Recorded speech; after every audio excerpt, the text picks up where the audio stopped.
Hi everyone and welcome to today's video. Today taking a very quick look at a Robert Oster ink. This is Smokescreen.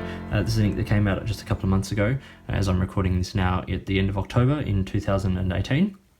It's a really interesting ink. If we look at it here on a colouring card, it looks like a sort of a muted, almost sort of dark chocolate brown sort of colour, maybe some hints of purple sort of coming through occasionally. But when you look at it here on Tomo River paper, you get hints of that purple and sort of some gold sheen and lots of shading and lighter browns, and you just get a huge range of colours. It's a really interesting ink on the paper. So what I thought I'd do is I'd do a quick writing sample here on some Rhodia and then just a little swab. Actually, we might start with the swab so we can get a chance for it to dry. What's interesting about this ink is just that there is such a depth of colour and shading to this ink. So you get lots of different colours, but also it goes on a different colour to what it dries. As you can see here, it's sort of going on sort of a dark maroon, almost sort of purpley colour. You can see shades of grey there where it starts to dry. So just a really sort of odd looking sort of swab there, just so we can get a sense of all the different shading. Now let's do some writing with this. Here it is in the TWSBI Eco with a broad nib.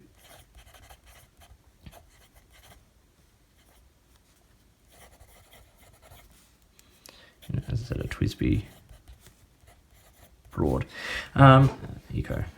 So now it's not the most sort of flashy colour, but with some of that sort of depth of shading that you sort of get, it makes it certainly interesting. It's fairly well behaved. There's little, sort of bleed or feather on any paper, typical of a Robert Oster ink. But what makes this ink so interesting is just the way it dries. So if we watch this sort of dry there, actually, you know what I'll do? I'll do another sort of swatch here and bring it up nice and close to the camera. I'm not sure how well that's sort of being picked up, but you can see it sort of becoming muted from that sort of lovely sort of almost rich purpley brown. Here it is again, just another through to sort of that dark grey brown with a hint of purple. It's really interesting and it's beautiful. Now, this ink isn't going to be for everybody. Some people want sort of a more sort of straightforward colour, but the shading on this is just remarkable. And if you're after something interesting, something that's a little bit different to what you usually use, this might be an ink for you. It comes in the usual 50ml bottle. Here it is, of course, the signature line. Retails for anywhere between $17 and $20 in local currency, depending on where you are. That's American and Australian. And it's a really nice colour. It writes nicely. It's sort of quite well lubricated. Yeah, I really quite like this ink a lot. It's an interesting ink. And as I said, if you're after something just a little bit different to what you usually use, this might be a colour for you. It looks different on every paper you use it on. It looks different in different pens and shading.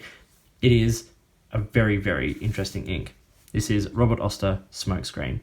Hope you found this video useful. If you did, please give it a thumbs up and subscribe to the channel. Hit the notifications button if you want to stay up to date with the videos that I produce. And please feel free to get in touch using any of the platforms listed below. I'm on Instagram, Twitter, and all of that. I am at @the_offstage_me. Please get in touch and let me know what you're up to over there. If there's any way you'd like to support this channel and the videos that I produce, please get in touch and let's see what we can do. In the meantime, enjoy your pens, enjoy writing, and I'll talk to you later.